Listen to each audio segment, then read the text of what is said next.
Now, here's Paul Metsa. And I wish I could see stars over the prairie, stars over the prairie tonight. Good morning, ladies and gentlemen in the Northland and streaming around the world. This is Paul Metsa, your host for Stars Over the Prairie. We've got a great show today, but for those of you tuning in for the first time, you go, what goes on Stars Over the Prairie? Well, we interview stars, people that used to be stars, people that want to be stars, people that just like to get a cold one and go outside barefoot and look at the stars. We are broadcasting from the Zenith City by the Unsalted Sea, Duluth, Minnesota. 237 somersaults down the hill from Bob Dylan's childhood home and a stone's throw away from Bob Dylan Way. Lots of stuff going on, celebrating the 50th anniversary of Blood on the Tracks. So we will have a best of show here in a couple of weeks because your host will be playing with the four original Minneapolis musicians who played on Blood on the Tracks at Kane's Ballroom on January 24th, along with some folks you might have heard of, Diana Krall, Luke Wilson, MC, Elvis Costello, Lucinda Williams, and, of course, the boys from Blood on the Tracks, Kevin Odegaard, Greg Inhofer, Billy Peterson, and Bill Berg, also a Hibbing boy, class of 64. Dylan was class of 59. So we're looking forward to that. You can find more info if you just Google the Bob Dylan Center. We've got a great show today. We've got some live music from the Mackey brothers. I'm looking at them right now in the studio. They don't look like brothers. I think it's an assumed name. I don't know why. We will find out. We've got Michelle Miller from the Duluth Armory. We'll be talking about a great event coming up on January 26th, the 66th Annual Winter Dance Party, where they salute the memory of Buddy Holly. And the star Todd Eckhart will be playing Buddy in this. The Mackey brothers are opening up. So we'll have a full hour of music here in the first hour on Stars Over the Prairie. And in the second hour, we are going to be talking with a man that I just got reacquainted with. I had met him in the early 1970s. He's a Grammy Award-winning producer. He's got a life and a career that would take several shows to encompass, but why we'll be talking to Stephen Powers today is that he and his family and his animals had to relocate during the Pacific Palisades fire, so we're going to get a real hands-on man as part of that horrific event, speak with him. We're going to give a little taste of what he's been up to. He produced, among other things, The Healer by John Lee Hooker, which won a Grammy for Mr. Hooker when he was 73 years old. Of course, that featured Bonnie Raitt and Carlos Santana. So we're going to be getting a little bit from Stephen Powers out there in California. And then to salute the great memory of Peter Yarrow from Peter, Paul, and Mary, we will be rerunning an interview I did, possibly one of the last interviews with Peter Yarrow when he was in town playing at the West Theater this past April. Possibly one of his last shows, too. Yeah, that could very well be. I knew he was sick. I heard he was sick. But passed away on January 7th. So we're going to be listening to that. We had a great interview. I got a chance to meet him after his show. And, of course, if you grew up as a young male or female folk singer, at some point you learned a Peter, Paul, and Mary song. Chris Allen is getting everything set up. He's my wingman every week here on Stars Over the Prairie, which goes from 10 a.m. to noon on the big KDL 610 103.9 FM. But for those of you Capricorns that were born today, January 11th, I'm going to let you know what's going on in your upcoming year. It's a good one. It's a dream-laden year when you could dream and then manifest a new you. Keep those dreams happy and realistic, especially early on. Work hard and see instant gains in March. Home life may perk up in May and June. Treasure the time with your friends and family, of course. That goes for anybody born on any of the 365 days of the year. But by October, if you were born today, and in November, your focus may shift to bigger issues, career concerns, and the world at large. Be willing to give and receive on a big scale. Your last month can be serious and sweet, giving you the love and wisdom to propel you forward. Sounds like if you're a Capricorn, you've got it made, because the past few weeks have all been good. You find love and money and I wish I could, maybe somehow we could change our birthdays and become Capricorns just for a day. I'm in a J month. I could just make a JAN, and that way I would be covered. Chris, you are one intelligent human being. Hey, who was born today? One of our founding fathers, Alexander Hamilton, who was Secretary of Treasury from 1789 to 1995. He was born in 1755 in the West Indies, passed away in 1804. Alice Paul, one of the first American suffragettes, and also my mother's maiden name was Paul. I had a distant cousin named Alice Paul. I don't know if we were related or not. Probably somewhere. But very claim them. Well, that's... They say, according to my mother's history, that John Paul Jones, the great British sailor, was named John Paul, added on Jones to the name. So somehow I've got some seafaring blood. I'm related. This finished body. I'm related through blood to Paul McCartney. Really? Yeah. My family did one of those, 1, 2, 3 or whatever it is, where you send in your DNA and they find out who you're related to and everything. Right. Very distantly, but yeah, Paul McCartney. Can you get him on the phone? Can we have him? Sure. Yeah. Next couple of weeks. Well, Alice Paul was also a member of the National Women's Party, which I think they should bring back anytime now. Born in 1885 in Mount Laurel, New Jersey, passed away 1977, had a nice life. Now, this might be of interest to some. I'm not going to name anybody in the studio in particular, but Albert Hofmann, the Swiss chemist who first synthesized LSD, was born... I see a couple of the band members smiling over there. Was born in 1906 in Baden, Switzerland, passed away in 1908. For any of you golfers out there, and I know there's some people in Minnesota where there's not that much golf all year long, and so one of their heroes would be Ben Cranshaw, who was born in 52 in Austin, Texas. He won the U.S. Masters in 84 and in 95. Chris, you don't look like a golfer, are you? I wouldn't call it golf, no. What I like to do is when I play golf, I like to give the bushes and the water and I like to put the balls in there. Yeah. Because it's easier to get it in those holes than it is the little hole in the green. Now, there is a great bit that I just saw recently. Have you ever seen Robin Williams' take on how they invented golf? Oh my how the God. Scottish came up with the golf name and everything. It is so good. And because we feature a lot of music here on Stars Over the Prairie, we'd be remiss not to mention the great songwriter Robert Earl Keen, who wrote several songs that he got a lot of airplay on. Also wrote a lovely tune that I heard first by my buddy Joe Ely. The Road Goes On Forever and the Party Never Ends. Chris, I'm sure you've heard that too. I know that. In fact, I met him a couple of times in Nashville. Oh, really? Yeah, he was down there doing some work and everything, and I ran into him. Well, he was born in 1956 in Houston, Texas. I think he officially retired last year because he made enough money he could. Guys like the gentleman in the studio and myself still have to go out there night after night. Now, I heard this is a rumor. Are you going to sell your catalog off, like Springsteen? If I can get the money, Springsteen, which I think was $500 million, or Dylan, which was close to that, I'd do it in a minute. Okay.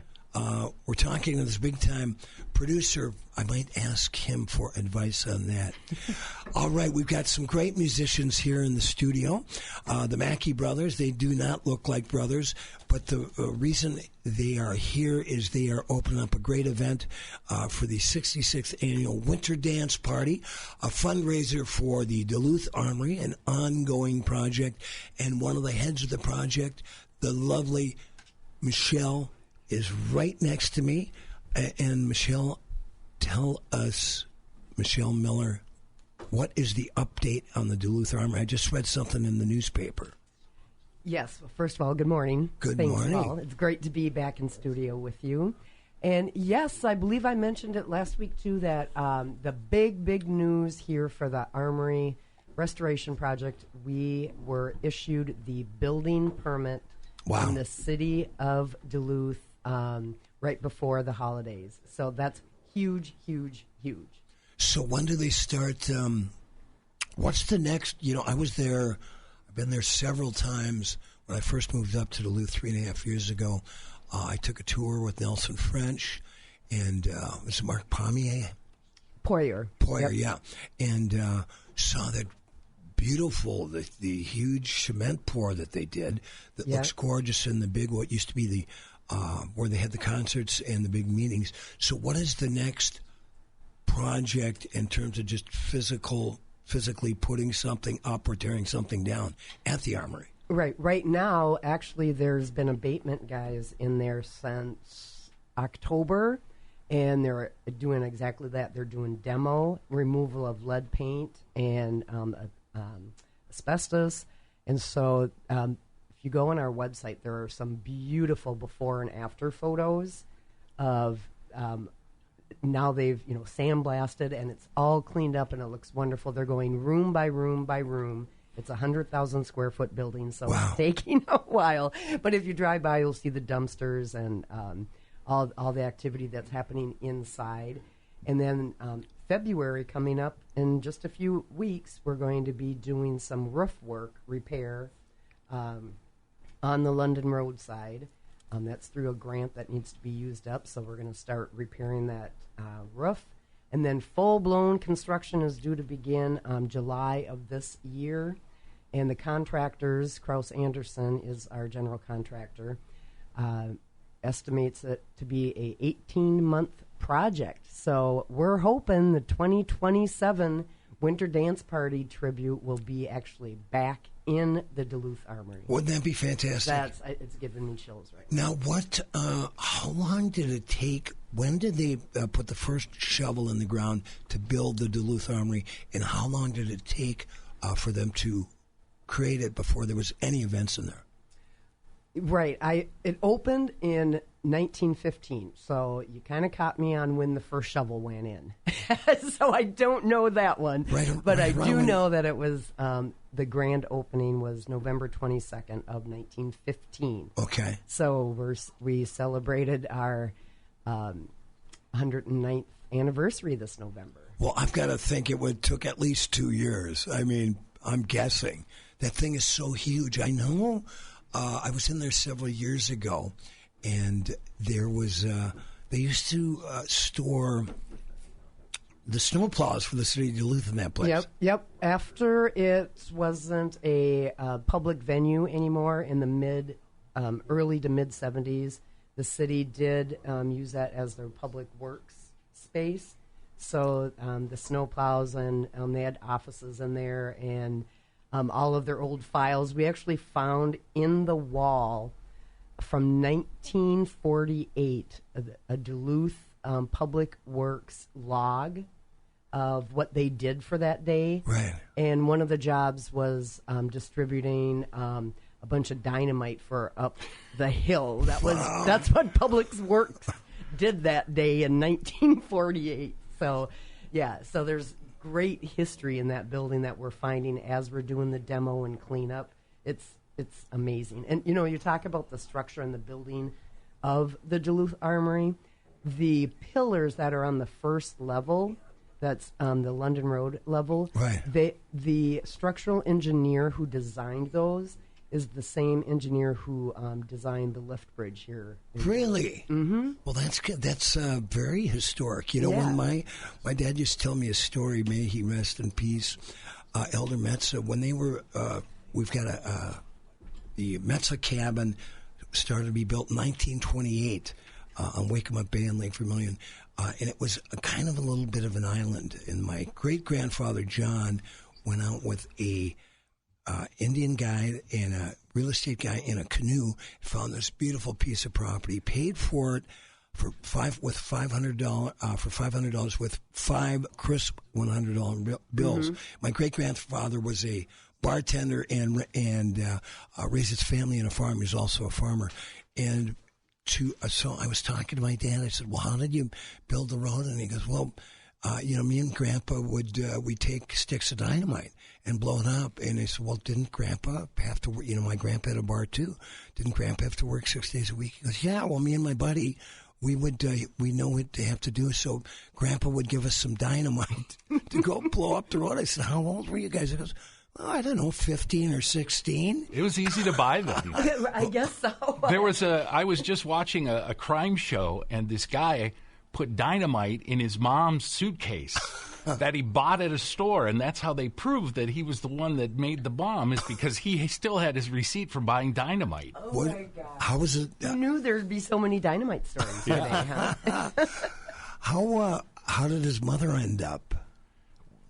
Dead. Yeah. Not well. But everybody on the plane lost their life, but he wanted to make sure that she was dead and didn't even think about. Oh, was that he blew up on the plane? Yeah. Oh man, he had a little like a cake timer or something that he hooked it up to. Egg timer. Yeah. Oh man, we should. Well, it was just fiction, so. Right.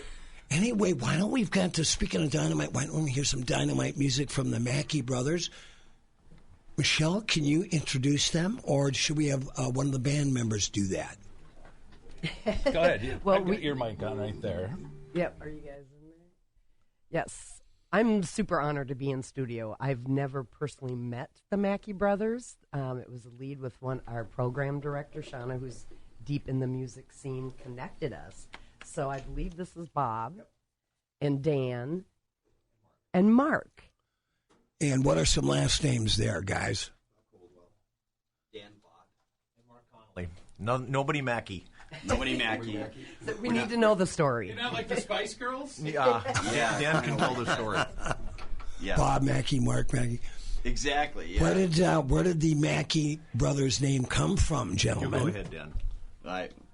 Well, there's two stories here. One was our late and great friend Eddie Esselstrom, as I hear tell through the years, liked to use the name Mackey for everybody's last name, whether he was in one band or another. I started out knowing Mark Conley in Minx and Ed as well. And then, as luck would have it, I graduated from the College of St. Scholastica with a degree in nursing. I went to work in surgical intensive care at St. Mary's, and I met Irene Mackey, and I went up to her when I was brand new, and I said, "Hi, Irene, my name is Dan," and she smiled and kind of laughed, and she said, "Oh, don't call me Irene. Everybody calls me Mackey."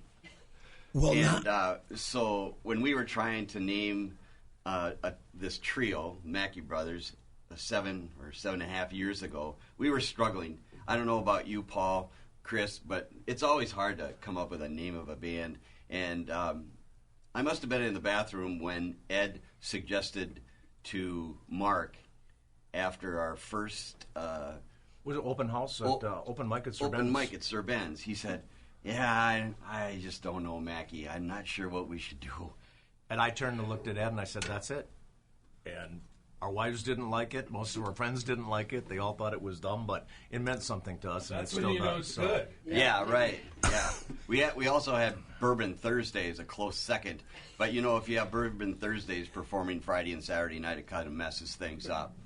Well, I actually had a drummer in my band, Damn Everything But the Circus, named Brian Mackey. Now, Mackey, as you know, is a very popular Finnish name, but you guys took kind of a left turn and spelled it Mackey, as I know, as M-A-K-I. But right, you guys threw a C and an I-E in there. The dark side. Right. Well, Paul will tell you a funny story about that. A very recently deceased, very good friend of the band, John Hussein, hired us very early on in the Mackey Brothers, and he took, comedic offense to the fact that we spelled it wrong, and we spelled it wrong because none of us are Finnish. But on the poster for I the feel event, sorry for you all, but keep going. Yeah. he put it M-A-K-I on the poster. There and, you go. I like that forgive guy. us for not spelling it the way he wanted it. Right. Well, He forgave us. But I'm sure the music is still good, so let's hear something. What are we going to hear? We'd like to do everything our own way. I think we'll do a short version of old Roy Head's song called Treat Her Right. 1, 2, go. I got it.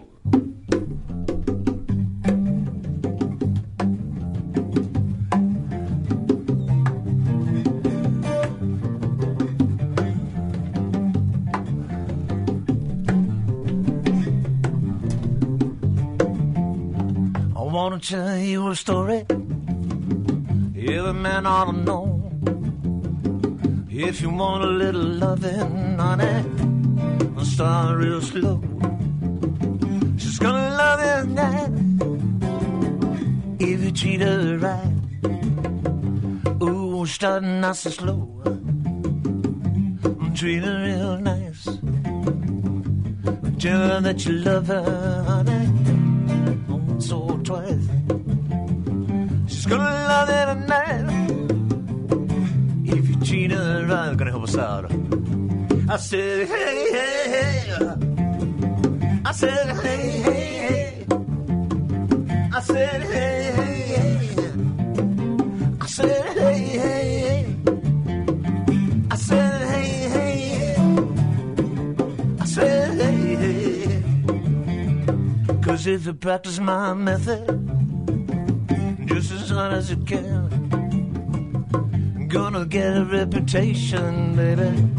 You're a loving man. She's gonna love you tonight if you treat her right. One more time. I said, hey, hey, hey. I said, hey, hey, hey. I said, hey, hey, hey. I said, hey, hey, hey. I said, hey, hey, hey. Said, hey, hey. Oh, yeah. Very nice, man. Sound check number, right?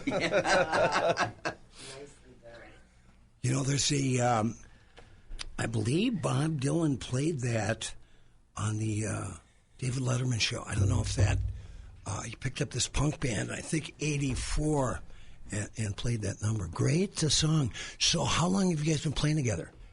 Well, Dan and I, we started the band August 2016, and Bob's been with us for a little over 3 years now, so going on 8 years, and Dan and I go back about 35 years to our early Minx days, and Bob was a longtime friend and hostage and free ride back in the day, and when the bass spot became available, we were very lucky to be able to add him to this band. What kind of music did Minx play? It was in the heyday of Rick D's weekly top 40. Paul, we were chasing the charts and playing everything. Did you ever catch the charts? That was relevant in the 80s, trying to pick what would be a top 10 hit. At the same time, raising a lot of ankle biters, and we had all these Minx kids running around, and I don't know where we had the energy because we did a lot of playing, and you might remember the tap room at Fitker's. And once a month, I played there, sure. Right, nice venue. And once a month we would set up on a Monday, because we had a truck and all of our gear, and then we would play Tuesday, Wednesday, Thursday, Friday, Saturday, 9 to 1, and then tear it all down. And by the time we got to Perkins, it was around 3:30, and we'd be eating a big breakfast while the sun comes up. Oh yeah, I know. And so you were all raising kids at the same time? Yeah. And it was crazy. So I imagine a few of those kids probably ended up in reform school and are probably now just getting out of Leavenworth. Yeah, and the nice thing about it is now they are tax-paying members of society. You know, it's a burden as a parent to know that you're paying taxes and they are not. Well, I'll tell you what, though, and I've said it for years, and Chris and I have talked about this, and we've had musicians on the show. I know how hard that musician's life is, and the hours and everything, and the money, and all sides of it. And if you've got semi-healthy kids that are semi-well behaved, and you're still playing, and you raised them while you were playing music, you've done a really good job. Yeah, thanks. Yeah. What do you think, Chris? Is it time to hear from our sponsors before we get back with the Mackey brothers, none of which are related to each other. On Stars Over the Prairie. I'm Sydney, and I had Z LASIK at Weiss Eye Center. Oh, man, camping and like being able to look up at the stars or like wake up to the stars or wake up to the sun and not have to kind of fumble around to see where my glasses are. So I'm looking forward to that eventually. It's like getting out and enjoying nature with sort of no barrier. Oh, the staff were really great. Yeah, it was really, always felt pretty taken care of and very friendly staff, and they were answering my questions even if they were like really, really trivial. It's something that you got to have like sort of a bit of trust in this doctor.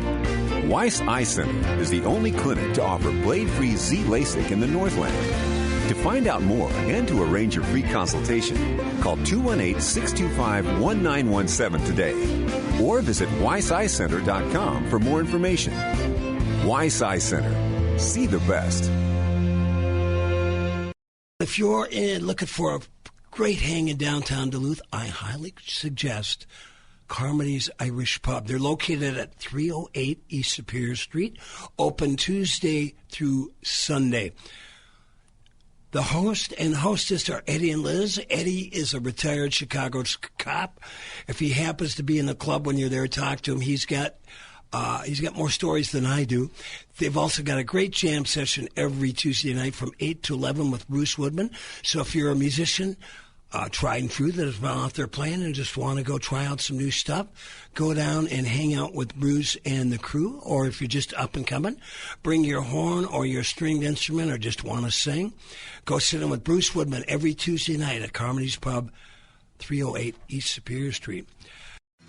River City Records and Books, voted Best Record Store of 2023 in the Twin Ports by the Duluth Reader, has in stock thousands of new and used vinyl records, from classic rock to punk, grunge and metal, to hip-hop, rap, and jazz, reggae, and dub. Thousands of books, CDs, DVDs, Blu-ray, and VHS. Also a large selection of cassettes, comic books, and music magazines. Stop in and see them at 1814 West Superior Street in the friendly Lincoln Park Craft District. Open 9 to 7, 7 days a week. It's Stars Over the Prairie with 8-time Minnesota Music Award winner Paul Metsa. Welcome back, ladies and gentlemen. We are having a rockin' good time here on Stars Over the Prairie with the Mackey brothers. And we've also got the lovely Michelle Miller with us. Now, talk about, Michelle, before we get back to some great music by these gentlemen. What is going on with the educational and musical portion of the Duluth Armory? Yeah, we talk a lot about the history of the Armory and past performers. We, for the last 13 years, have been building up the next generation of musicians through our Music Resource Center program, focused on students aged grade 6 through 12. And that is currently being ran through the Sacred Heart Music Center and that building until, obviously, we have our own space. Our program director, Shauna Weaver, is... We've had Shauna on. Yeah. Oh, yeah. Yep. And she is amazing and has built this program up in the last 2 years. In 2023, we served over 1,000 students through outreach and our drop-in center at Sacred Heart. And 2024, we just did the stats, she doubled that. Wow. All the instructors are professional musicians, working artists themselves.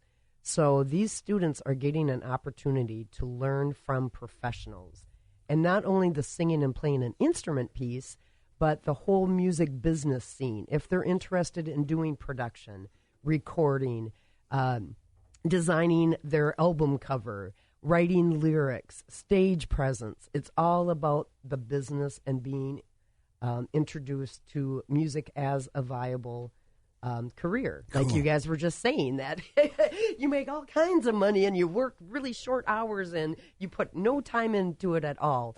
No, but to show the reality of that music and many different levels can be a career. One of our alumni has gone off and he teaches music now at the college level. Cool. That's an alumni. And he had never played music, was not introduced to music until his mom just said, hey, let's try out this Music Resource Center. Another group that are alumni, you may have heard of the band Born Too Late out of Superior. Their bass player Taylor Shikes plays with me every Sunday with Paul Metsa. They are alumni. The siblings are alumni of the Music Resource Center, and Trax now is one of our main instructors. Cool. Well, yeah. I got to put a plug in because Taylor will be playing with me tomorrow. We do every Sunday afternoon at Carmody's Irish Pub at 308 East Superior Street, and I've got another young drummer named Ian Hopp and great keyboard player and singer named George Ellsworth. So we're there tomorrow. There's no big Minnesota football game, so come on down to that. Right. And before I forget, if anybody's driving up through the Iron Range and you need to either play pull tabs or maybe have something to drink, stop in at Flamer's Bar on the corner of Chestnut Street and 2nd Avenue. They've got some great jerseys by legendary hockey players. It's a great hang and reasonably priced cocktails and a good place to wet your whistle on your way to northern Minnesota. Nice.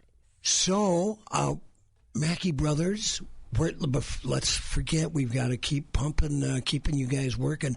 Where are you working this weekend? We worked at the Keep Orton's Prairie last night. We were at Sir Ben's tonight from 6 to 8. We have been fortunate. Josh at Sir Ben's has been very loyal to us because we tested this project there on their Tuesday open mics. And we have had the second Saturday at Sir Ben's for 8 years is our second Saturday. So we do a 2-hour show, 6 to 8, and we have a little moniker, Pack the Pub, and people respond in kind. So we talked at rehearsal on Thursday this week and kind of reminisced about how blessed we are to be relevant, as we get a little bit older. And someday the phone won't ring, but Paul, as long as the phone's ringing, we are out there playing, and it's that synergy between the artist and the audience is just a wonderful thing to capture and keeps us going. Well, and make sure to keep your phone charged. And Paul, you mentioned George Ellsworth. I believe George is playing bass with Todd, is in Todd's band for the show. Yeah, he's a bass player, keyboard player. The guy does everything. He's just an amazing musician and even a finer man. He's I love working with him. So, Mackey Brothers, let's hear something else. Okay. How close do I have to be to that? Is that okay? Yeah, another abridged version of... from our Canadian brothers. Yeah, Canadian friends. 1, 2, 1, 2.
Buy you a fur coat, but not a real fur coat that's cruel.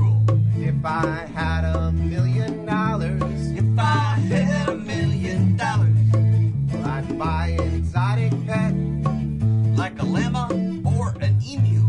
If I had $1 million, If I had $1 million, well, I'd buy John Merritt's remains. I love them elephant bones. If I had $1 million, I'd buy your love.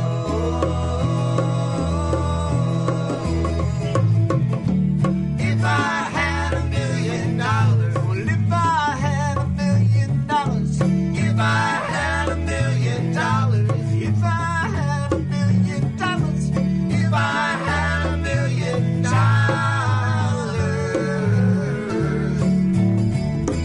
I'd be rich. Oh, yeah. Nice job, guys. Now, I thought I knew every song ever recorded. Who did that? Bare Naked Ladies, the guys that did the theme song That was to their first- The Big Bang Theory. First big hit. Yeah. There we go. Well, there are glitches in the old mind here, Chris. Do you have that as you get older? Never. Hey, Michelle, I think, didn't you offer to give away a pair of tickets for this great event? I sure did, yes. And Chris, how can people, why don't we take the third caller to win tickets to the fundraiser for the Duluth Historic Armory on January 26th at Clyde Iron. And the number is, Christopher? 218-722. 218-722. 0839. 0839. 218-722-0839. Third caller gets a pair of tickets to check out the Mackey Brothers. And Todd Eckhart doing his best, Buddy Holly.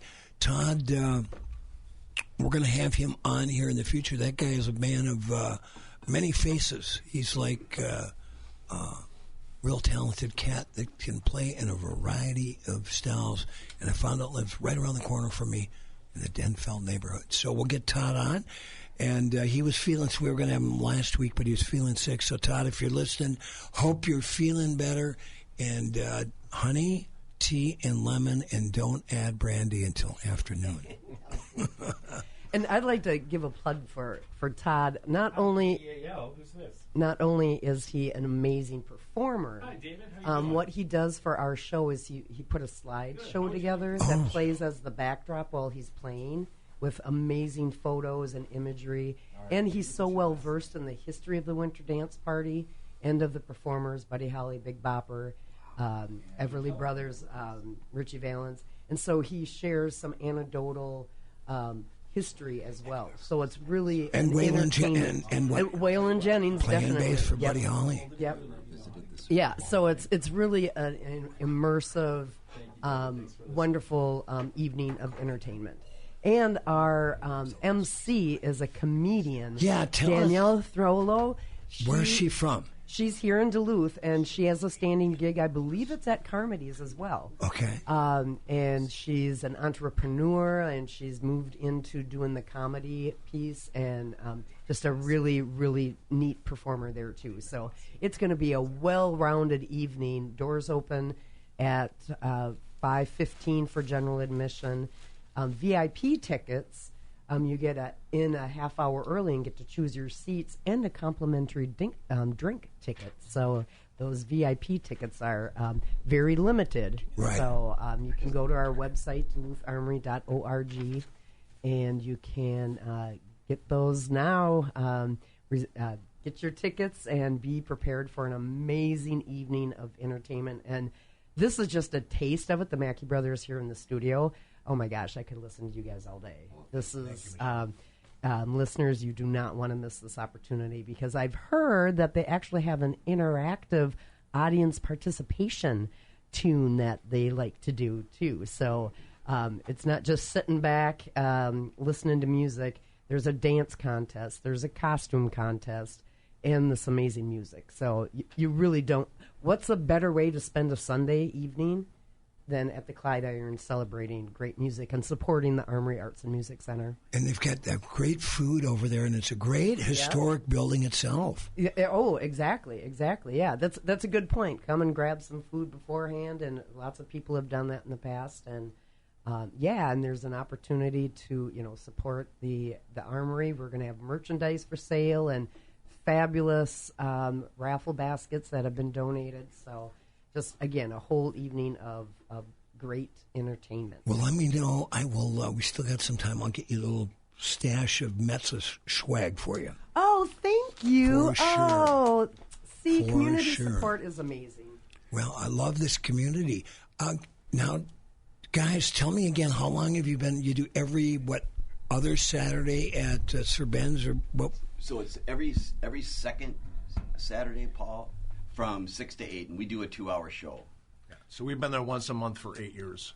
Boy, I love, I'm kind of, when I was in Minneapolis, I was king of the house gigs. I never quite figured out how to get in a van and go on the road. I mean, the times I did usually ended in not death, but destruction and no money. I mean, there was absolutely no money by the time you paid for gas and a hotel room and you're sleeping in a room with 4 guys. I go, no. So I made my career playing house gigs, and for, my shortest house gig was 4 years. I played at Shaw's Bar, for example, Thursday nights with Willie Walker for 10 years, every Thursday. And it's nice. You don't have to get on the phone and book shows. You know where you're going to be. And so I want to shout out to Sir Ben's because they've been doing a great job with their music. Yes. Yeah. And I'm not just saying that because they should be a sponsor on the show, but they should be a sponsor on the show. But they do music. Geez, how many nights a week do they music down there? They're closed on Sundays now, and when they were open on Sundays, it was 7. But there's 6 nights, Monday through Saturday, and most of the time on Friday and Saturday, it's 2 acts, an early one and a late. Plus, they do the Celtic jam stuff and the bluegrass jams on Wednesdays and Thursdays. They're one of the homegrown places, too. Yeah. Remember, my band played there. Yeah. For homegrown. So, by the way, we got a shout-out to David Rasu. He was our third caller, so he's going to be going.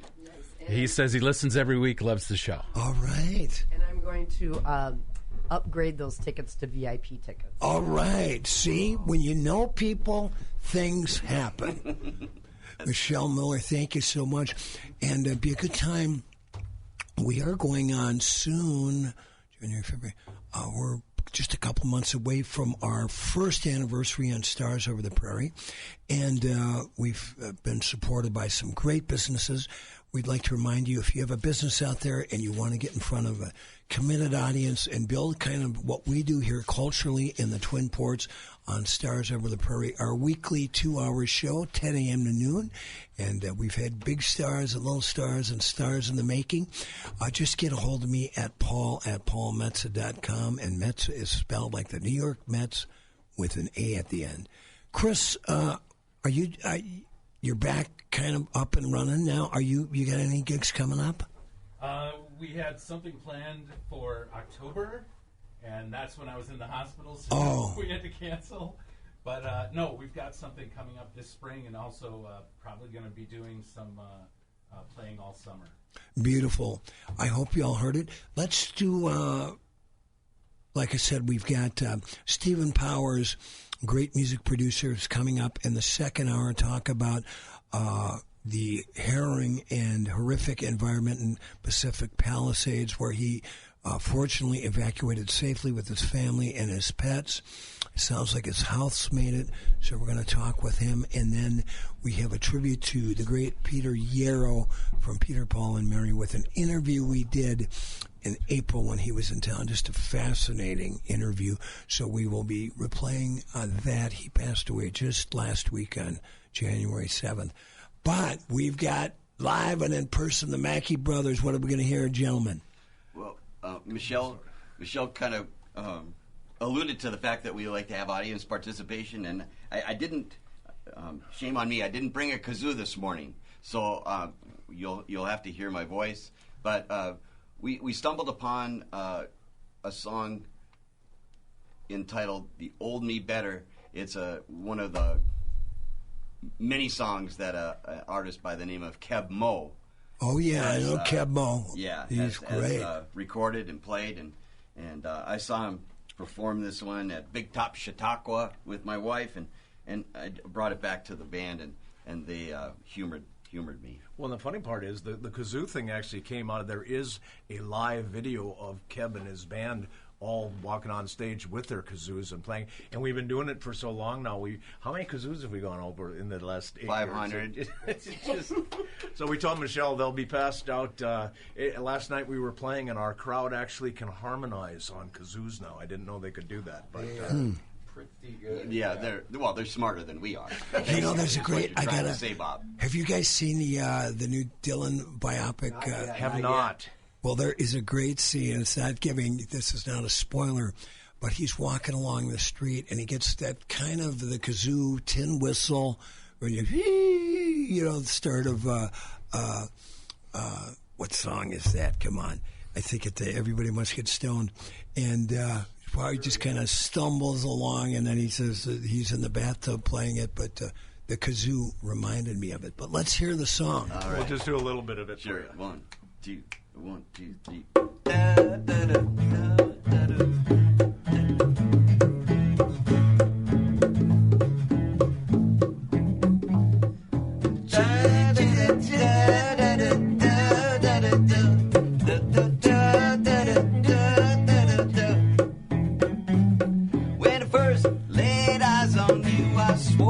I'd do anything, let you clean me up, fix me up just to get you to wear my wedding ring.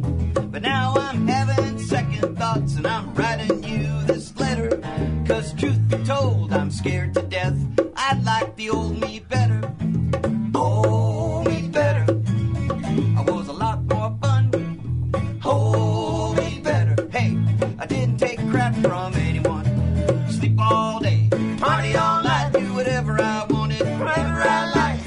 You made me a brand new man, but I like the old me better. This is kazoos. Well, I got to say it ain't that bad, and I appreciate your work. I don't drink as much, I don't swear as much, you even made me go to church. But I ain't done much talking since the day we got together. And truth be told, I've got to say, I like my buddies better. Oh, me better. I was a lot more fun. Oh, me better. I didn't take crap from anyone.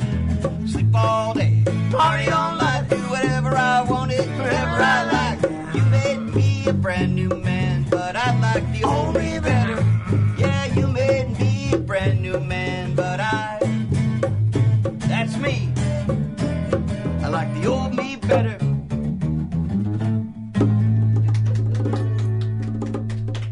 You guys are a party band, right? Sure. Bob likes to say we're a traveling party in your living room is what we are. Do you guys? So do you guys have a website? How can people track you down if they do want to have a party in their living room? Yeah, Paul, people can reach us at MackeyBrothers.com.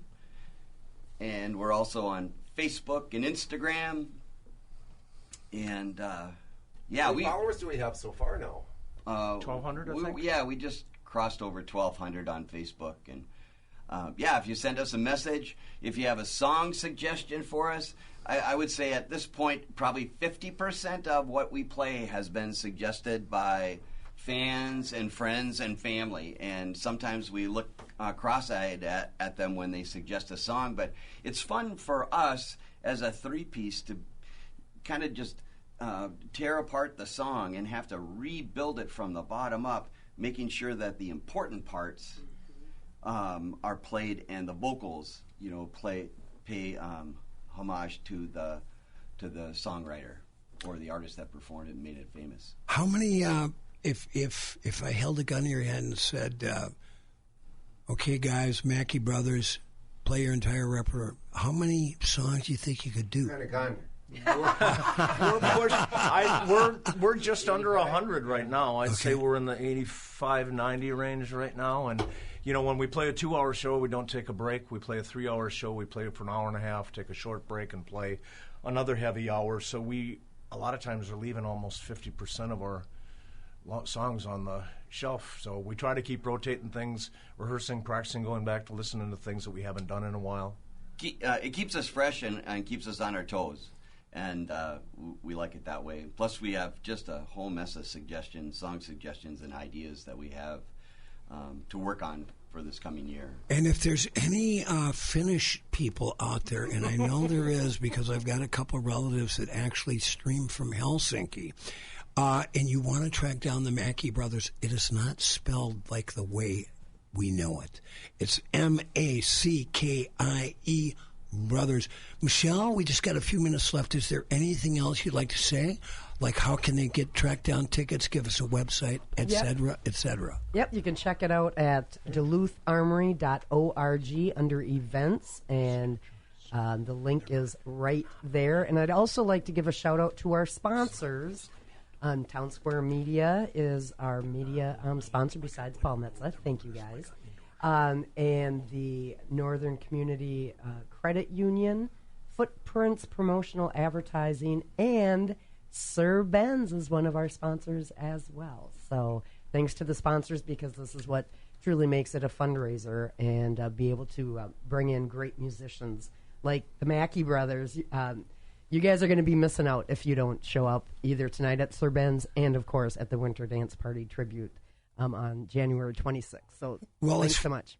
Michelle, it's always a pleasure to see you and the Mackey Brothers. It's nice to meet you. I guess one of us bumped into me way back when, so I look forward to getting to know you more personally. I might even show up with my guitar one night and sit in. Absolutely. If that wouldn't bother you. That would be an honor. Oh, we would that love would be that, an honor. Paul. That would be a lot of fun. I really like you guys. Sound great, and for a musician to sound great this early in the morning, that means you're really good. You're listening to Stars Over the Prairie. You can follow me outside of the show at paulmetsa.com. I got books and records and all the rest. We're on the air every Saturday in the Big K from 10 a.m. to noon. Tell your friends if you'd like to get the word out about your business. Shoot me an email at paul@paulmetsa.com. Stephen Powers in a great archive interview with Peter Yarrow coming up in the next hour on Stars Over the Prairie. Now, here's Paul Metsa.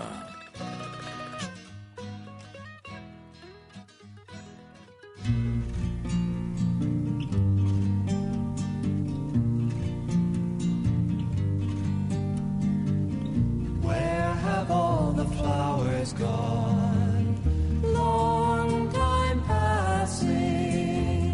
Where have all the flowers gone? Long time ago. Where have all the flowers gone? Young girls have picked them, every one. Oh, when will they ever learn? Oh, when will they ever learn? Where have all the young girls gone? Long time passing. Where have all the young girls gone? Long time ago. Where have all the young girls gone? Gone for husbands, everyone. Oh, when will they ever learn? Oh, when will they ever learn? Where have all the husbands gone? Long time passing. Where have all the husbands gone? Long time ago. Where have all the husbands gone? Gone for soldiers, everyone. Oh, when will they ever learn? Oh, when will they ever learn?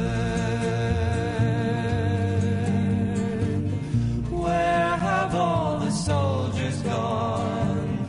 Long time passing. Where have all the soldiers gone? Long time ago. Where have all the soldiers gone? Gone to graveyards, everyone. Oh, when will they ever learn? Oh, when will they ever learn? Where have all the graveyards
All right, that was Peter, Paul, and Mary doing, of course, Where Have All This is how to get in shape fast. If you want Where Have All the Flowers Gone? I remember that was one of the first songs the young Paul Metsa, as a young folk singer, played. We're going to be playing a great interview with the late, great Peter Yarrow here in a little bit. We are in the process of getting hold of Stephen Powers, Grammy Award-winning producer, who will be calling us from a hotel room as he was just displaced with his family and his pets and is holding forth in a hotel room somewhere in California. So we're just dealing with the phone lines and having him get a hold of us. What is going on here in Paul Metsa World? We will be playing with Paul Metsa and the Tiltown Titans every Sunday afternoon from 4 to 6 at Carmody's Pub at 308 East Superior Street. I got a great band, Taylor Shikes on bass, Ian Hopp on drums, and George Ellsworth on keyboards and vocals, and we just have a great time down there with Liz and Eddie.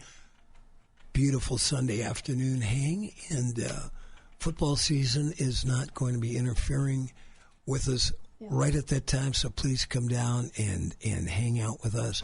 And if you're driving up north and you go through my hometown of Virginia, Minnesota, make sure you swing by Flamer's Bar on 2nd Avenue and Chestnut Street and dig their pull tabs, their cocktails, the great beers, and their sports memorabilia and that good Iron Range vibe. We got Chris Allen here working the phone to get a hold of our buddy Stephen Powers. In the meantime, we'd like to thank our friends, the Mackey Brothers, for coming in today and playing. And please go support the fundraiser for the historic Duluth Armory on January 26th, Sunday afternoon, at Clyde Ironworks in Lincoln Park District. All right, we'll put you on hold, and then we'll put you right on the air. All right, we've got Stephen Powers coming up. Did we get a hold of our friend Mr. Powers? We solved it. All right. Technology. Stephen, are you there? I am. Hello, Paul. Hey, Stephen. We just only have about 10 minutes today, so we want to. We're going to get into Stephen Powers and your incredible career. You are a Grammy Award-winning producer. As I said in the first hour, you produced one of my favorite records, John Lee Hooker's The Healer, featuring Carlos Santana and Bonnie Raitt, among others. I met you in the mid-1970s when you ran the Mountain Railroad Records. There's a great reissue by one of your artists, Steve Young, that we'll be talking about in a future episode, because and we bumped in because we got Kevin Odegaard as our mutual friend. I saw your name on one of his Facebook posts, so I'm really happy you and I hooked up, because I've wondered over the years where did that hippie that ran that record company in the early 70s end up? And man, you've had a great career. But Stephen, the most important thing I want to talk to you about is you have just survived. You and your family and your pets, the Pacific Palisade fire. Tell us the whole story there. We've got about 10 minutes, Mr. Powers. Absolutely. Well, great to reconnect with you, Paul. Oh, absolutely. I can't. And to talk with your listeners. As you mentioned, we've been living I've been living for the last 40 years in Los Angeles, and the last 23 years with my family in an area of Los Angeles called Topanga. And for Minnesotans and others who may not be familiar, those are the mountains, the Santa Monica Mountains behind Malibu, that eventually become the Beverly Hills and the Hollywood Hills. So that's the Santa Monica Mountains. It's a fantastic place to live. Beautiful mountainous area, very unpopulated, except for the coyotes and the mountain lions. We got a lot of those, and owls. But it is also a serious fire danger area. And what's happened here with the Palisades fire is that we have a phenomenon called Santa Ana winds, which are extremely strong, up to 100-mile-per-hour winds that blow offshore from the high desert, so they're also hot. air. And we had a major wind event that started on Tuesday in Southern California, and then fires started breaking out, as sometimes they do. So, you know, and then driven by these Santa Ana winds, this fire, particularly the Palisades fire, just exploded in velocity. It was literally 100-mile-an-hour winds and these massive wildfires. So, you know, the fires raced through Palisades. I'm sure people have seen photos in national news about it. The entire community of Pacific Palisades has burned down. My daughter's high school is seriously damaged. You know, all the places that it's our neighboring community from Topanga. So it's been a, pretty profound experience, one that causes one to stop and think, you know, first off, what are we doing here? Do we belong here? But also to take stock of one's life, right? And what's going on. So, you know, personally, we've been staying in a hotel. We had to evacuate, as everybody in Topanga did, to a hotel, and we've been here for the last 5 days or 4 days. You know, with, as you mentioned, our 2 dogs, 4 cats, 3 kids. God bless you, Stephen Powers. And 3 cars, filled with our treasured items. In my case, that also includes 1 entire car filled with record masters, because as you mentioned, I've been a lifelong record producer, all the way back to the days of Mountain Railroad, producing the album that you mentioned, the Steve Young reissue. Right. But the Betsy Caskey album, which was Betsy's a Rockford, Illinois native, where I grew up. She was very instrumental in for me, one of my dearest friends and advisors, and a fellow music bon vivant. So, you know, somebody who just loved music, and we found a lot of common ground in our love of music. And she's an artist who I signed to my Mountain Railroad label, and I produced her first album, and that was the way that we met. But this whole experience of what we're going through now with the fires is I don't know quite how to describe it. I've actually been talking to friends and saying, what is the larger lesson here that we all should stop and take a look at? My own first reaction, which may or may not be right, is that I think that we've been living out of balance broadly with Pachamama, you know, Mother Earth, and that humans have just not really recognized how profoundly we have been affecting the Earth.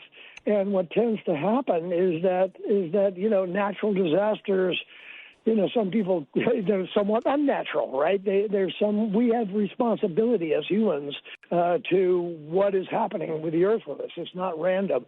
So I'm kind of looking at that. I've been talking about that with friends. How can we all live our lives differently? What can we do to contribute to healing the environment, to healing the Earth?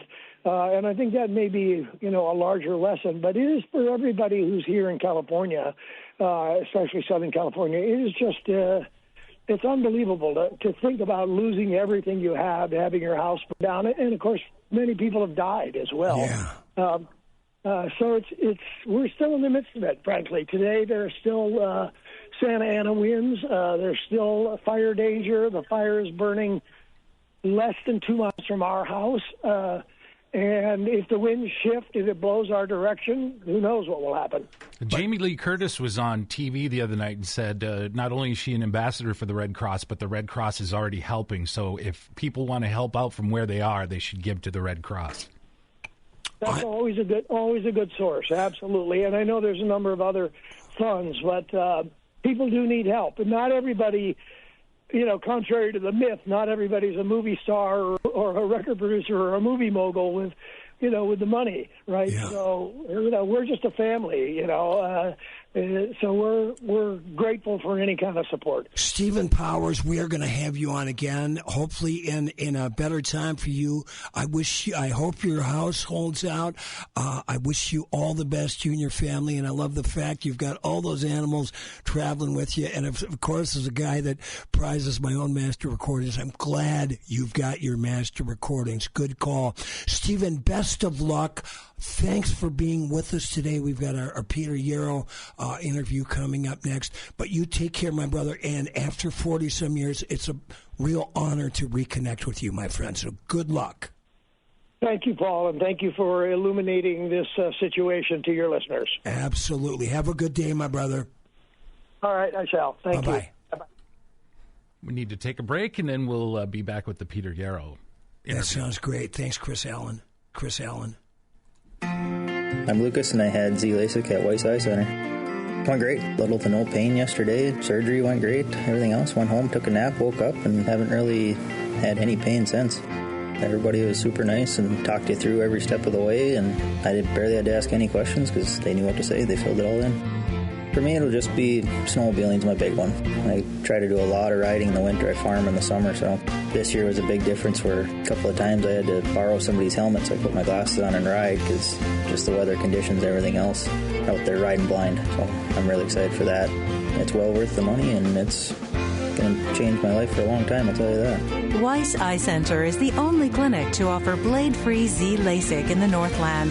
To find out more and to arrange your free consultation, call 218-625-1917 today or visit weisseyecenter.com for more information. Weiss Eye Center. See the best. Every day deserves a superior beer. Earth Rider Brewery's decorated brewers hand-select hops that lend citrus notes to the crisp and easy-drinking Superior Pale Ale. Visit Earth Rider Brewery's Cedar Lounge Tap Room on the Working Harbor in Superior for their award-winning flagship and seasonal brews on tap and to go. To find out much more about Earth Rider Brewery events, join the mailing list and locate Earth Rider Beer near you at earthrider.beer. Hold fast. River City Records and Books, voted Best Record Store of 2023 in the Twin Ports by the Duluth Reader, has in stock thousands of new and used vinyl records from classic rock to punk, grunge, and metal to hip-hop, rap, and jazz, reggae, and dub. Thousands of books, CDs, DVDs, Blu-ray, and VHS. Also a large selection of cassettes, comic books, and music magazines. Stop in and see them at 1814 West Superior Street in the friendly Lincoln Park Craft District. Open 9 to 7, 7 days a week. If you're looking for a great hang in downtown Duluth, I highly suggest Carmody's Irish Pub. They're located at 308 East Superior Street, open Tuesday through Sunday. The host and hostess are Eddie and Liz. Eddie is a retired Chicago cop. If he happens to be in the club when you're there, talk to him. He's got more stories than I do. They've also got a great jam session every Tuesday night from 8 to 11 with Bruce Woodman. So if you're a musician, tried and true, that has been out there playing and just want to go try out some new stuff, go down and hang out with Bruce and the crew. Or if you're just up and coming, bring your horn or your stringed instrument or just want to sing. Go sit in with Bruce Woodman every Tuesday night at Carmody's Pub, 308 East Superior Street. Hey, yo, how's she going? Don't you know, this is Steve Solkola, and you're listening to Stars Over the Prairie with Paul Metsa, 610 AM, 103.9 FM on KDAL.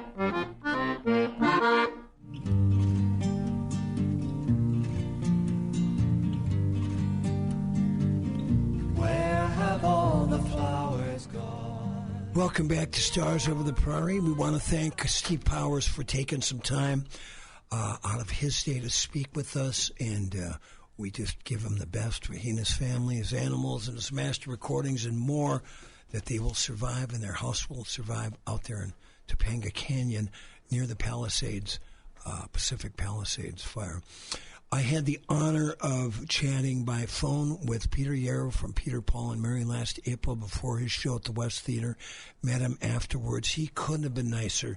He passed away on January 7th at about the age of 87 years old, and I'm proud to represent this interview with the great Peter Yarrow from Peter, Paul, and Mary from our chat in April of 2024.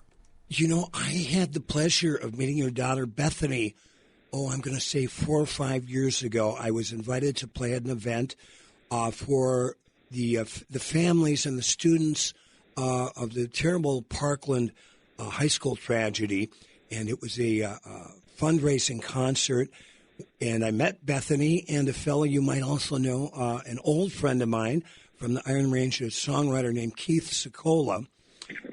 Of course. And we had a most wonderful afternoon. We had a great dinner the night before. Of course, that turned into a jam session. Then we did the concert the next day at this beautiful outdoor venue. And but what was really fun, when we all got back on the bus, we had a sing-along. I still wish I would have had my cassette recorder on, because there was a lot of great voices, and your daughter Bethany was leading the charge. Where was this? It was in Parkland, Florida. I'm going to say... Oh, in Parkland itself. Yeah. Yeah. Yeah. Wow. And yes, I remember that. And it was something, the only one I couldn't make. Yeah. She came down with me, as well as 10 other people, all singer-songwriters from various parts of the world of advocacy.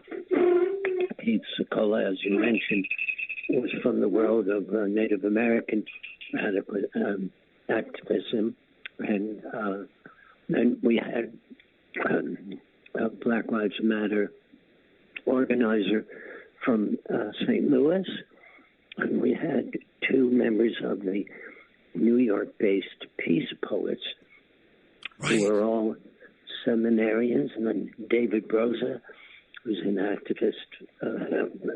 He has joint citizenship in New York, U.S. and Israel, and on and on. And we had written songs,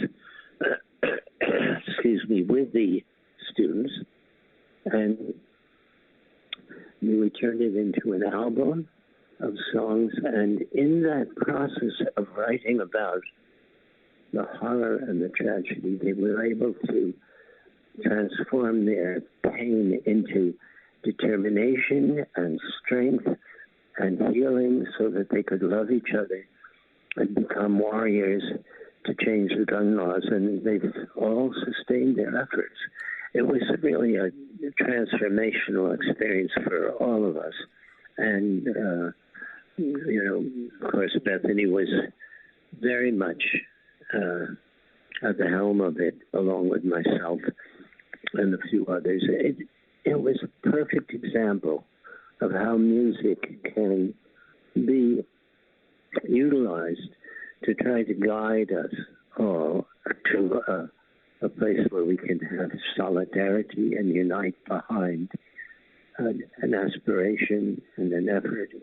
And frankly, I can think of few organizing efforts other than organizing a march in Washington in 1969 that hit me so hard and moved me so greatly. Well, I have to commend you on your life's work furthering and bolstering social causes. And we're going to go, I got to get you right back to the beginning, because I wore out, like a lot of young musicians, we got turned on to music when our brothers and sisters came home from college. My sister Kathy had album 1700, and between her and I, we wore that record out. But Peter, Paul, and Mary go back to 1961. But before that, Peter Yarrow, how did you become so socially aware? I'm imagining it was at a young age.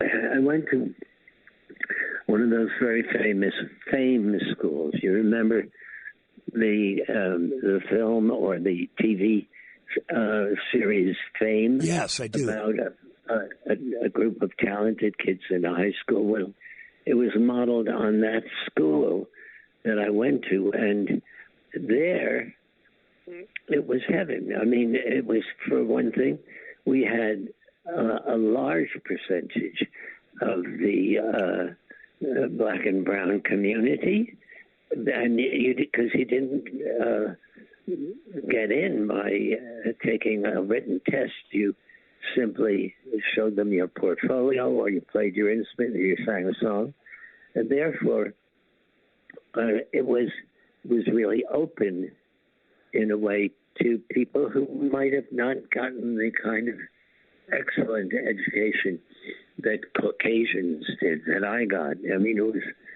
there was Billy D. Williams was in my class. Wow. Eric Weisberg was in the class. They're actually the one that did dueling banjos. Milton Glaser preceded me. He was perhaps the greatest American graphic designer in the 20th century. Milton designed the Dylan poster with the multicolored hair and I Heart New York, and he did all the graphics for Peter, Paul, and Mary. And he and I worked together.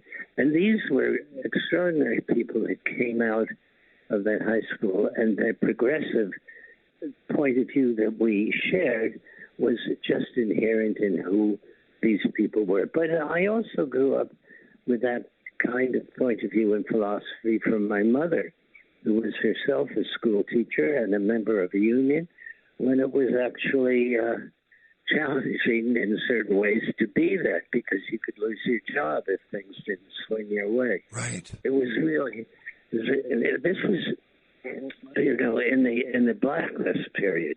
And she said, Peter, don't open the door unless you hear a knock that goes, thump, thump, thump. And that was our secret knock. And this was not kidding around. This was quite serious. Wow. So we, she was an immigrant from Russia, actually from Ukraine, and she came here at the age of 3, and she was imbued with this very typical passion of progressive activism and love for America, and not because Jews, of which I am one, were subjected to pogroms and all kinds of intimidation. Yes. Back there, and so that was a good reason for many to emigrate. Of course, later they emigrated to Israel as well. But my mother became a high school teacher in speech, drama, and English, and she was a role model. My father was, and she broke up when I was very young, so I had very little contact with him. So she was by far the main influence. And it was she that exposed me to the ideas. And I went to a concert by Josh White at the YMHA, and Isaac Stern playing the violin. And Josh White was one of the iconic folk singers. Sure. That preceded Peter, Paul, and Mary. We all knew him. And so that solidified my background. And where I went to school, at the High School of Music and Art, the music that everybody loved there was classical music or folk music, pretty much. Nobody was into pop, except for the early doo-wop singing. Sure. Part of it. So it was natural for me, and I went to Hootenannies, and I saw Pete Seeger, and I fell in love with what he was about, the music. And when I went to Cornell, I actually I was an art student in the High School of Music and Art, but at Cornell I became, in the senior year, an instructor in the folk music class. And when I saw how transformational that was, because that was a very conservative time, and the music just opened people's hearts, and it was very clear that tool of singing these kinds of songs together could be a vastly effective way to humanize people and close the separations and remove the crazy biases that people had about one's people who were different from them. And that's still the case, I mean, that's what it does. But alas, the music, and in terms of the prominence of this kind of music, has not sustained. But it would be great if folk music were once again very, very popular. In fact, we were heading the charts in the early 60s, and we served in a way to bridge the American public between traditional music and their own taste, because what we were singing was not any attempt to duplicate the traditional way of singing. We sang it as contemporary singers of folk songs in the sense that Pete Seeger did. Well, we've got, for those of you that just tuned in, we've got Peter Yarrow on the phone, of course, from the one of the most wonderful bands in American history, Peter, Paul, and Mary. Tell us about the first time you heard the Weavers, because the Weavers actually, in the early 50s, were on the radio, and they were playing nightclubs, and they used to, Fred Hellerman and Pete used to put on their tuxedos, and I know in your bio that you talked a lot about that Weavers concert at Carnegie Hall being a very influential moment in your life. Extremely so. And actually, Mary Travers was there, but I was yet to meet her for another 5 years. Cool. What year was that? That was 55, as I remember. It may have been 54, but I think it was 55. And the Weavers actually were blacklisted in the early 50s, and they could not work. And they were absolutely persona non grata. It was the way it was in America if you were on the blacklist. And I have a dear friend who is an actor, Lee Grant. She's unbelievable. And her husband, Irving Manoff, was blacklisted, and she was brought up before the committee, and she wouldn't name names, and so she was blacklisted for between 27 and 34, which is the golden years for an actress. She later won an Academy Award, but it was devastating. And for Pete Seeger, in order to earn money, he went to the summer camps, where he would sing for the kids. And so inadvertently, that act of cruelty and stupidity was the cause of thousands of kids being deeply affected by Pete Seeger over a period of years when he sang the folk music that affected me in the same way. He was my mentor and my role model and my hero, and I loved him very much. We worked together. Yeah, he was my hero as well. I had the pleasure, someone sent a tape of mine to Nora Guthrie, Woody's daughter, when she was in the officing with Harold Leventhal and Fred Hellerman, and Harold's wife, Natalie, was manning the phones in the front desk. And so I got to see when they were putting the Woody Guthrie archives together, I really started to realize what an important figure Harold Leventhal, who managed the Weavers, was, with not only the career of the Weavers, but Judy Collins, and of course then Arlo Guthrie.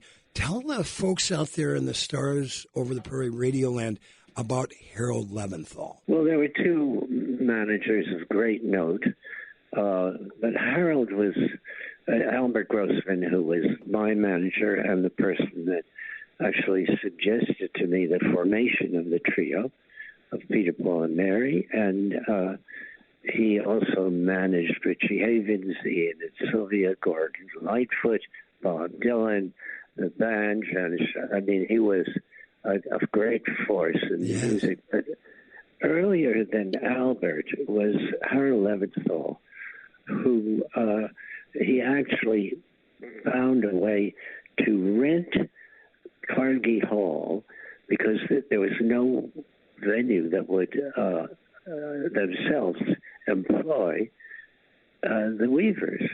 And he, therefore, broke through the blacklist by having them play there at that incredible concert. And there's a record called The Weavers at Carnegie Hall that I'm sure you can find on eBay. I've got it at home in my collection. Right. It's an incredible album, and that's what I heard that night. So, these Harold stuck up and put his money where his mouth was in every way for Woody, for Pete, for Arlo. And I know he worked with Judy for a while, too. That's right. So, and they were very much an integral part. I don't think that the folk renaissance would have happened without Harold, and perhaps even more so without Albert, because he was one of the people that formed the Newport Folk Festival, which is a nonprofit in the early 60s, and that was Action Central for music each summer, and I was on the board of directors, and it was nirvana. It was heaven. And compared to now, when the kind of messages we get back are so much the inverse of what was being shared then, where then we all went there for nothing, Right. We just and the traditional folks did too, and the people just they were like sponges. They were thrilled, but now you see that with the advent of this very painful shift in the culture, whereby people are basically very much more selfish, much more untrusting of one another, are much more likely to betray each other or to climb on each other's backs to get ahead, are focused on money and power and not thinking about us, but thinking about me in a sense of competition with everybody. This terrible shift, which has happened with such rapidity, is the inverse of what we had there. Then we trusted everybody. Right. We did properly so, because nobody even thought of the kind of betrayals that are now very common, where people are singled out and bullied and canceled. And I mean, it's just terrible. And the force of music of that sort is a real counterpoise to that kind of cultural degeneration of ethic and spirit. Well, let's go back to those Nirvanic days. I'm not even sure if that's the word.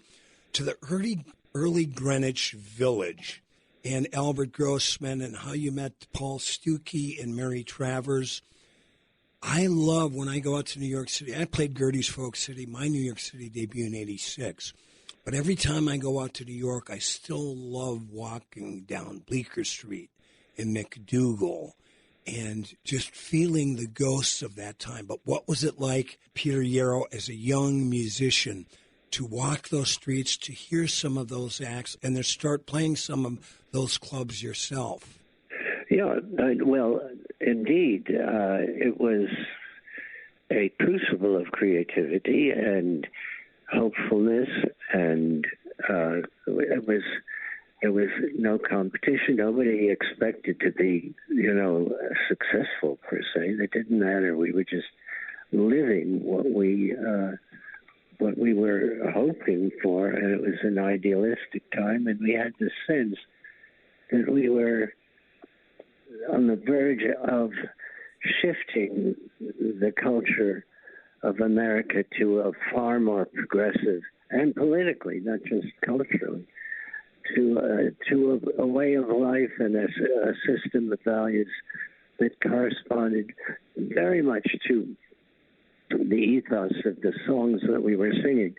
So I was down in the Cafe Wa, and Wavy Gravy was there. He was then called Hugh Romney, and he was a crazy poet, beat poet, who was wildly exaggerated, and of course he turned into a great organizer. And then Luke Gossard, who just passed away a few days ago, the actor who played in A Gentleman and a Soldier, and an officer. He was there singing. Odetta sang there. That's where Albert first heard me sing. And I also played at some of the other places. Noel Paul Stuckey was over across the street at the Gaslight, which was perhaps the most sophisticated of those coffee houses. And I saw him there. He was mainly a comedian at the time, believe it or not. But and his background was not in folk music. It was really he had a rock and roll group called the Birds of Paradise, and he loved classical music and jazz. But folk music, he was up in the deep backwoods of the Midwest, Right. So and then he went to Michigan State, but he was amazing. And Mary Travers lived on McDougal, and I was at Izzy Young's Folklore Center, where we would get those wonderful albums, those folk albums that were on Vanguard and some other obscure labels. Folkways. Folkways was perhaps the most important one, and I saw her picture on the wall, and I said to Albert, "Who is that?" He said, "Oh, that's Mary Travers. She'd be great if you could get her to work." Meaning, that everybody was kind of casually doing a project in the village, but this, he knew, if you wanted to really make something happen, you had to really devote yourself, and that went against the kind of lackadaisical Taoist kind of point of view that what will happen will happen. But when I met Mary, the chemistry between her and me and Noel when we first sang was so clearly exciting that it wasn't work anymore. It was just a great, moving and exciting experience. And we rehearsed for 7 months. Then we went, our first gig was really at the bitter end for, I think it was 4 or 6 weeks. Wow. When we went there, we were unknown. By the time we left, you couldn't get into the place. We were doing 2 shows a night and 3 on Friday and Saturday. There's a great story about when David Crosby and Stephen Stills met Graham Nash. Suppose it was at a living room in Laurel Canyon, I believe Mama Cass's living room. And they said the first time those 3 voices melded together and became one was pure magic. Do you remember the moment or the song you were singing when Peter, Paul, and Mary, when your voices coalesced into one? Yes, it was Mary Had a Little Lamb. Really? He chose that because Noel didn't know any of the folk songs. As I said, he was a darn folk singer. And he says, well, I didn't know that version, but that wasn't the case. He really didn't know folk music at the time.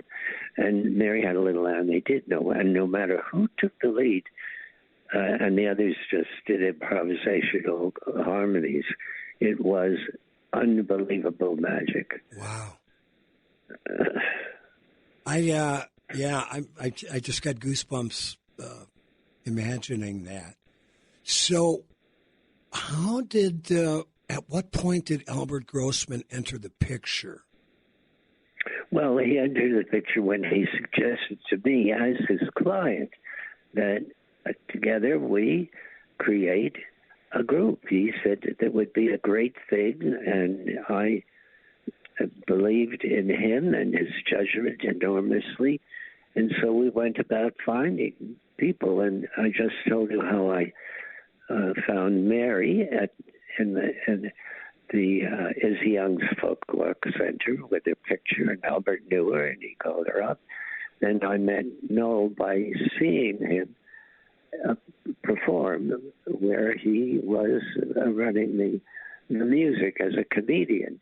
And then I went up to sing with Mary at her home in Dual Street, and she knew Noel already. Noel is Noel Paul. And then we went over to the east side, the East Village, and sang with him, and it was magic. As you were one of the on the board of directors at the Newport Folk Festival, there's some wonderful footage of you. That was, of course, the festival that Bob Dylan went electric, and you were the MC that had to convince Bobby to come back on stage and play a couple acoustic numbers.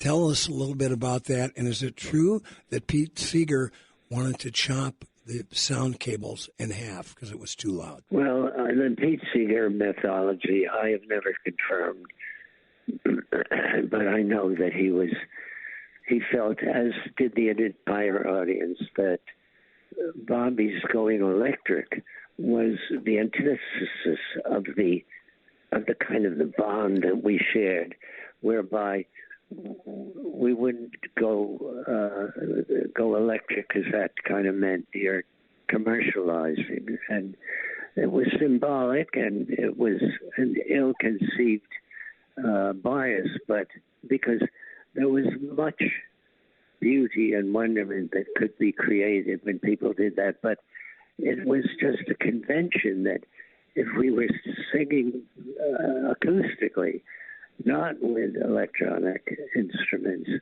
that there was an intimacy that could create community. It's very hard to create the kind of intimacy that you can get when people sing together, which I shall do when I come and sing in your neck of the woods. I mean, and Duluth, I know people will be singing Blowing in the Wind and Puff the Magic Dragon and If I Had a Hammer with because they're passed down, these songs they know, and a lot of people will be of an age that they learned it when I was singing with Paul and Mary.